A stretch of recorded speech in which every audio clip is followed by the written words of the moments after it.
Assalamualaikum warahmatullahi taala wabarakatuh.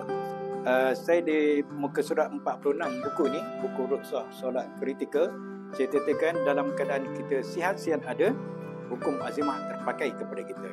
Dalam keadaan kita uzur, maka hukum rukhsah akan datang kepada kita untuk menyelamatkan kita dalam menunaikan solat fardu kita.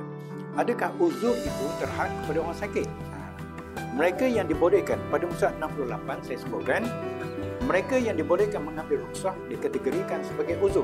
Uzur tidak hanya terhad kepada orang yang sakit sahaja, tetapi dia merujuk kepada suatu keadaan yang merintangi.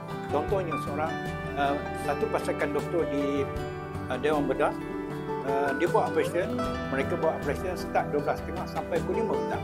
12.30 tu Zuhur tak lagi? Belum lagi. Pukul 5 petang, Zuhur masih ada lagi ke? Tak, dah habis dah Zuhur.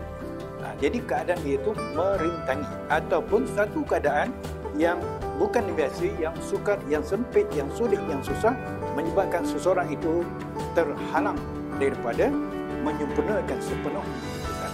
Dalam keadaan begitu, apakah rukhsah yang boleh digunakan oleh mereka untuk menyelamatkan mereka daripada meninggalkan solat? Oleh itu, jangan lupa bersama dengan saya dalam pengajian online buku rukhsah solat kritikal Satu Jalan Terus.